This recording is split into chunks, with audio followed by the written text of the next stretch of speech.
Assalamualaikum warahmatullahi wabarakatuh. Hai sahabat OBP, balik lagi sama kita berdua di OBP, obrolan bawah pohon.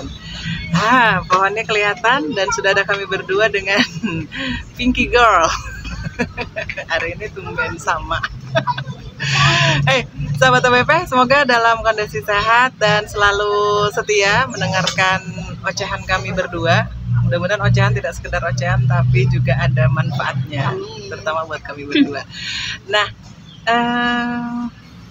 di video sebelumnya kita ada ngomongin soal judi. Judi. Nah, kali ini kita ngomongin lagi soal, ya bukan judi juga, ini kayaknya banyak banget yang familiar di tengah-tengah kehidupan kita di masyarakat, dari mulai anak-anak yang anak-anak sekolah mungkin ya, sampai yang tua-tua, sampai yang mbah-mbah mungkin ya juga, adalah praktek riba. Nah, bukan praktek riba, maksudnya tentang riba lah yang banyak di masyarakat. Biasanya tuh ya kalau yang kita tahu, misalnya kenapa saya bilang ada yang anak-anak remaja juga, kadang tuh ada yang anak-anak remaja tuh yang misalnya perlu uang, pinjam uang 10.000 gitu ya. Ntar balikin 5.000, balikin 15.000 ya. Iya. Ya gitu. Kayak rame-ramean aja sih ya. Padahal itu adalah bentuk tambahan gitu ya. Iya kan ya? Karena ada apa sih? Syariat itu melarang adanya penambahan gitu ya, baik jumlahnya itu dikit maupun banyak. Jadi riba memang jelas-jelas haram. Itu ya di Quran surah berapa? Al-Baqarah ya Bu ya? Allah itu menghalalkan jual beli. Itu surah ya Al-Baqarah. Iya, ya kan ya? Allah itu menghalalkan jual beli dan mengharamkan riba. Nah itu, terus apalagi yang misalnya ada di kita ya, prakteknya praktek riba, atau mungkin kita kenalnya nggak riba gitu, itu kayaknya sama kayak membantu gitu kan, Korporasi ya, masyarakat. Terus juga yang lain-lain, misalnya hari ini kita nggak pungkiri kebutuhan itu banyak banget, kebutuhan banyak dan susah banget untuk memenuhi kebutuhan hidup gitu. Ya, dari pemenuhan kebutuhan yang tadi ya, yang kecil hanya untuk beli apa ya, kebutuhan rumah gitu ya, atau sampai kebutuhan yang besar. Jadi misalnya beli rumah, kemudian beli apalagi kendaraan, atau apalagi ya, emas kan. Nah, emas itu juga apa, satu yang itu kebutuhan katanya gitu. Terus kalau nggak beli itu prestisenya nggak ada di tengah-tengah masyarakat. Masa hari gini orang nggak punya kendaraan, orang nggak punya mobil, orang nggak punya emas, orang nggak punya barang ini, nggak punya barang itu gitu ya. Tapi kan ini ya membantu lah. Soalnya ini Bu, kita pernah bahas ini ya, kata-katanya tuh kalau hari ini nggak beli dalam kondisi nggak punya barang kalau nggak hutang gitu ya, iya kan? Susah gitu. Susah. Apalagi juga mengingatkan ekonomi sekarang gimana gitu kan, pendapatannya.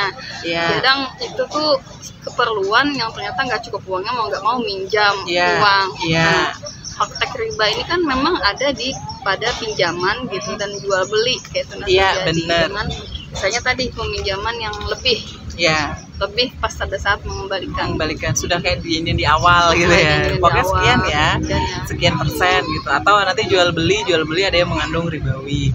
Nah kadang yang begini-begini itu banyak masyarakat yang nggak tahu gitu ya, atau ya tadi karena menganggap normal biasa aja, ya membantu gitulah dari tengah-tengah kesulitan karena tidak ada yang membantu gitu ya. Maksudnya kalau dengan sekarang ini kan Budian ya, orang itu kan perlu barang gitu saya, jadi ada butuh orang yang bisa memenuhi kebutuhan itu. Nah, dan itu kebutuhannya mendesak gitu, maka harus ada sarana gitu ya, sarana untuk memenuhi kebutuhan tersebut. Nah lalu kan dibuatlah bank-bank gitu ya, di negara kita ini dibuatlah bank-bank untuk operasi pinjam meminjam, dan di situ ternyata riba. Iya, karena hari ini yang dikenal oleh masyarakat itu adalah tempat untuk dia mendapatkan uang dengan konsep ekonomi kapitalis yang hari ini memang menggunakan bank. Dan bank konsepnya memang begitu. Ada konsep ribawi yang dibawa oleh bank gitu kan. Induknya ya, pokoknya mau kayak gimana, pokoknya nginduknya ke bank. Sistem bank itu memang bank ribawi. Mau nggak mau akhirnya yang di bawah pun ya tadi disebutkan Bu Mas Liati, koperasi pun juga gitu. Terus ya misalnya bank-bank kalau di masyarakat ada yang namanya sebetulnya bank titil gitu ya, maksudnya bank harian. Iya, namanya kan setitil, uangnya banyak gitu, utangnya banyak, dicicil sehari. Sebutannya tuh gitu, ada yang sebutan bank harian, ada yang bank titil, sebutannya apa? Bank juga. Cuman bentuk penyicilannya itu ya Budiannya kadang pas lunasnya itu kan jumlahnya lebih banyak gitu ya, dari gak kerasan. Memang itu jadi solusi banget gitu ya, untuk permasalahan ekonomi orang sekarang. Nggak terasa ya, rumah kita lunas setelah 20 tahun gitu. Iya nggak sih? Kan sekarang kerennya begitu. Nah, nanti di balik itu ada bank. Nah itu mungkin nanti kapan-kapan kita coba bahas menelisik tentang by kasus gitu ya, atau juga kayak apa sih alurnya. Tapi hari ini yang mau kita tekankan adalah riba, sekali lagi adalah haram. Dan kemudian tadi sudah disebutkan ada dua gitu ya, secara jual beli dan juga secara pinjaman gitu kan. Nah, itu mungkin nanti yang mau kita sedikit spill sama sahabat pembeli semuanya. Kalaunya dari sisi pembelian berarti kan ada barang-barang yang dia tidak boleh ya Bu? Tidak boleh dibeli dengan pokoknya dia harus, syaratnya itu harus langsung gitu ya. Iya, betul. Nah, jadi ada yang sebutannya itu kalau bisa dibilang barang ribawi. Itu yang barangnya dibelinya ketika melakukan jual beli terhadap 6 barang itu 6 ya kalau nggak salah Bu ya? 6 itu yang dia itu harus sebetulnya dan biadin tunai tanpa ada satu majelis gitu. Riba itu tidak akan terjadi ya di jual beli dan salam itu kecuali dari di 6 barang ini. Nah, hadisnya penjelasannya. Lagi hadisnya itu ada yang disebutkan ya, 6 barang itu. Jadi itu? Ada emas, kalau di sini ada kurma, ada kumuh gitu ya, syair, garam, emas dan perak. Ya, emas dan perak. Nah itu 6 barang itu yang dia kategorinya barang riba, yang ketika membelinya itu harus kontan, kemudian ya juga harus kontan tadi, tidak boleh berhutang membelinya. Misalnya kan kayak orang sekarang emas tuh paling banyak banget tuh sekarang yang prakteknya tuh orang tuh nggak ngerti gitu ya, kalau emas itu tidak boleh membeli dengan hutang. Tapi kalau ngutang emas boleh. Ya gimana tuh? Misalnya ulun berhutang emas, kemudian boleh hutang emas. Iya, oke. Tapi ulun harus kembalikan emas kan. Iya. Tapi kalau ulun beli emas sama Budian nggak boleh ngutang, kan beli. Iya. Nah itu. Kalau sekarang ini masyarakat tuh nggak tahu gitu. Kalau beli itu ternyata banyak aja yang ternyata emas itu dengan dijual kredit. Faktanya, ada fakta gitu ya. Emas dengan jualan kredit, atau emas itu tidak dijual secara dalam satu tempat gitu. Oh iya. Jadi memang ketika kalau beli emas tuh benar-benar datang kayak kita kan biasa ke toko emas, tunjuk, bayar, ada barang, ada uang, selesai. Nah gitu, itu normal, bukan normal itu ya, seharusnya begitu. Nah kalau sekarang di masyarakat gimana? Kalau di masyarakat ini kan kita contohkan di emasnya. Ya, oke. Kalau sekarang itu di masyarakat lagi kan sistem transfer gitu ya, Bian ya. Nah kadang itu uangnya yang lebih dulu transfer kah, emasnya belum. Atau emasnya sudah, transferannya belum. Nah itu kan tidak tunai jadinya ya? Tidak tunai, maksudnya ada jeda gitu. Ada waktu yang menjadikan antara serah terima emas dan jual beli duit dengan uangnya itu tertunda. Seharusnya memang benar-benar ada barang ada uang. Gitu. Jadi kalau misalnya mau transfer ya Budian, misalnya Ulun beli emas gitu, harus ada 2 orang nih, misalnya Ulun sama Budian kan. Saya di toko emasnya, Budian ke banknya gitu. Kalau misalnya harus ke bank ya. Atau transfer ATM gitu. Kalau lewat HP sih gampang aja, mungkin kan uangnya kan biasanya banyak harus ke bank atau ke ATM gitu. Jadi misalnya salah satu dari teman itu sudah ngirim, kita langsung lihatkan uang itu, bukti transfer dan emasnya kita bisa ambil. Itu satu contoh aja sih untuk emas ya, supaya kita jangan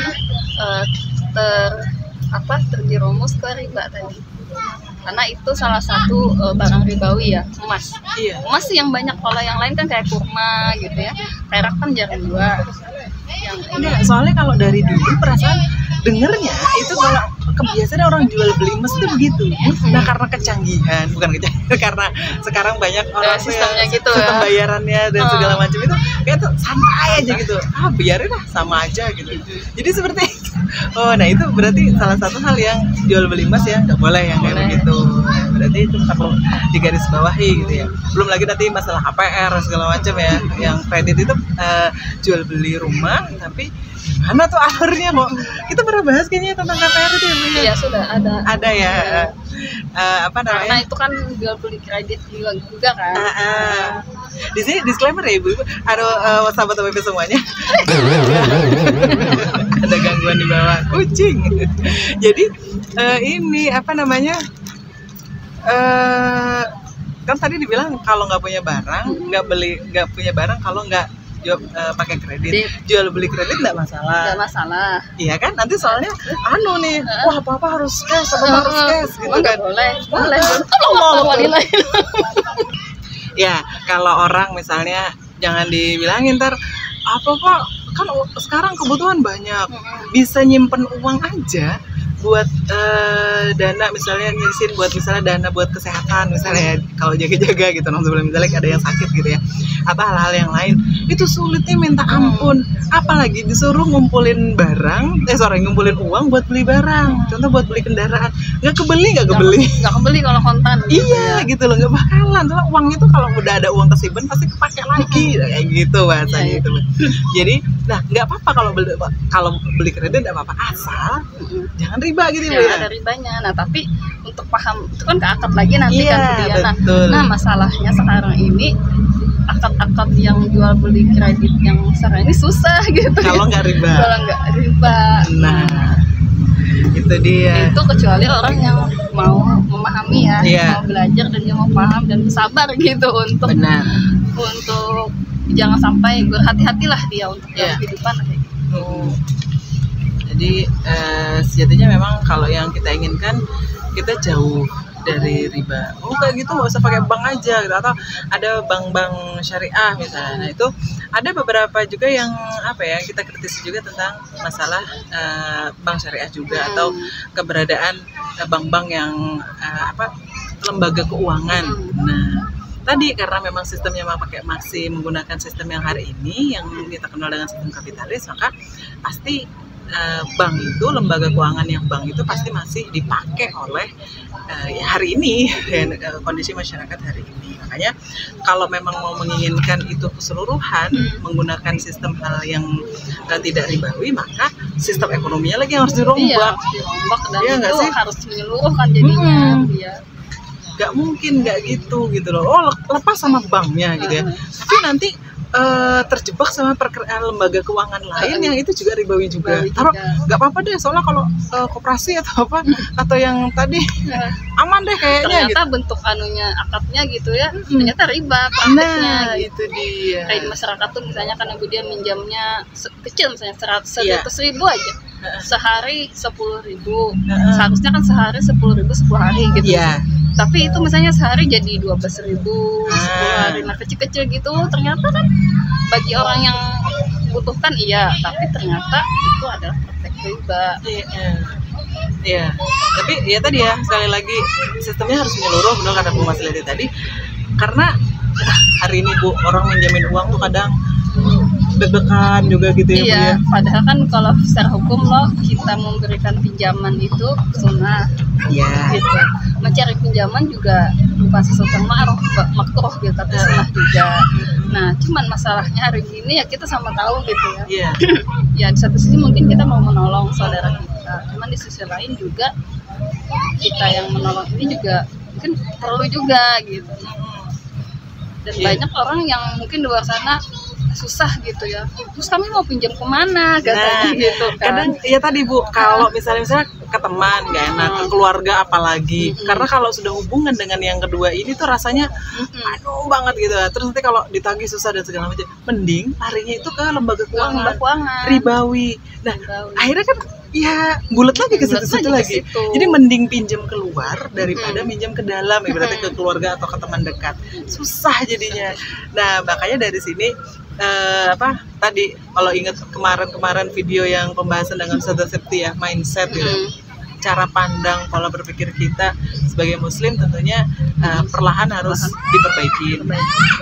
Dan kayak tadi kan kata Bu Dian kalau masalah riba ini kan nggak mungkin lepas ya dengan sistem sekarang, kecuali negaranya yang akan menerapkan Islam itu di masalah ekonominya ini. Hanya saja kan kalau masalah riba ini nggak bisa juga kita nunggu aturan Islam gitu. Diterapkan, jadi ya sudah kita ikuti aturan Anda misalnya, nggak bisa juga, tapi tetap harus secara pribadi kita ya berupaya gitu untuk meninggalkan gitu atau menjauhi hal-hal yang ada ribanya itu.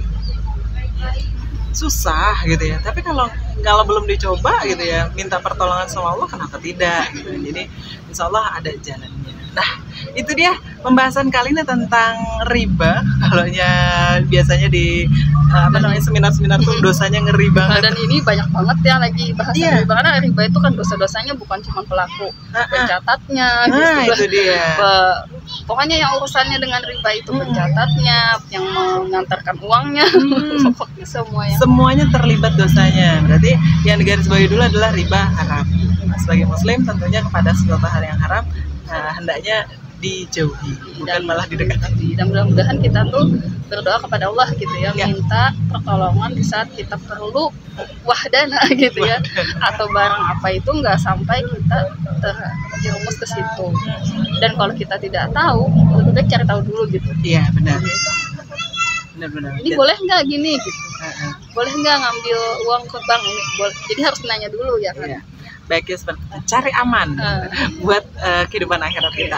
Oke, terima kasih sudah menonton video kami, yang sudah mendengarkan ocehan kami dan segala pernak-perniknya di video ini. Mudah-mudahan bermanfaat buat kita semuanya. Saya Dian Anjarwati, undur diri. Assalamualaikum warahmatullahi wabarakatuh. Waalaikumsalam.